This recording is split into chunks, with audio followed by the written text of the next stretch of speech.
Warum eine Infrarotheizung? Dieser Frage gehen wir heute einmal dezidiert nach.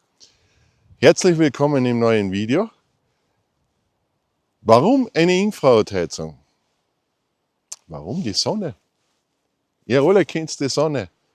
Die Sonne ist genial, die Wärme der Sonne genießen alle. Warum dann nicht eine Infrarotheizung? War doch genial, oder? Aber Infrarotheizung und Infrarotheizung ist ein großer Unterschied. Eine Infrarotheizung ist nur dann keine Konvektionswärme, wenn es gelingt, echte Speicherwärme, echte Bauteilerwärmung, Nachhaltigkeit in allen zu erreichen. Aber wie kann ich natürlich Infrarot? Infrarot ist die Energie, wenn die Sonne untergeht, bleibt Infrarot-C übrig. In allen, in kühler oder in warmer Form. Deswegen, eine Infrarotheizung muss auch entfeuchten können, weil wenn die Bauteile eine gewisse Feuchtigkeit haben, wird sie niemals eine Speicherwärme aufbauen.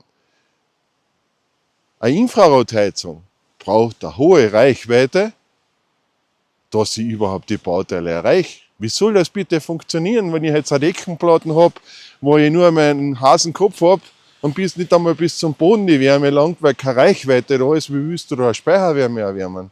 Wie willst du mit einer Wandheizung, die was heute eine Abstrahlwärme hat von nicht einmal 30 cm, wie willst du eine gleichmäßige Infrarotwärme aufbauen? Wie willst du mit Infrarotplatten aus Glas, aus Metall oder Spiegel, egal wie groß, egal wie viel Watt sie haben, aber wenn die Reichweite fehlt, wie willst du heute da die Bauteile erwärmen? Das wird nicht funktionieren. Und genau deswegen ist Celsius Infrarotheizung so einzigartig.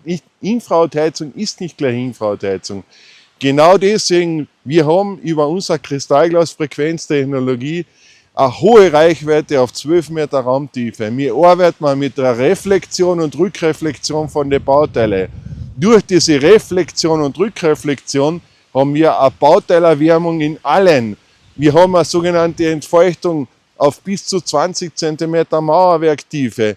Das geht aber genauso in ein Holz genauso rein. Und damit wird sie die beste Baufeuchtigkeit erreichen, die sie überhaupt erreichen kann. Und damit verliert sie die Leitfähigkeit.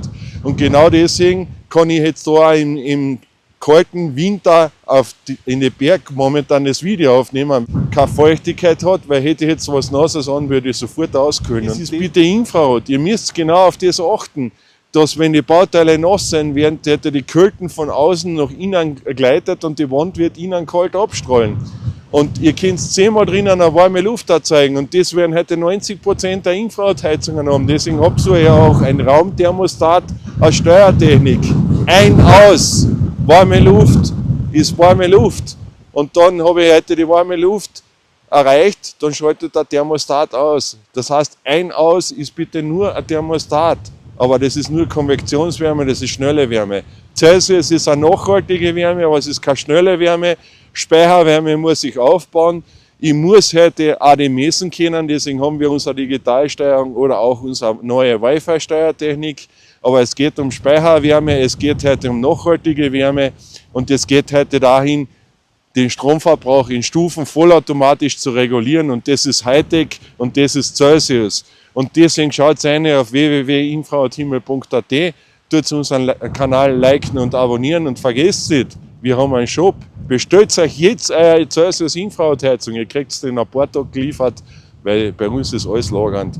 Wir haben für euch große Mengen an Celsius da, in digital oder genauso heute im Wi-Fi.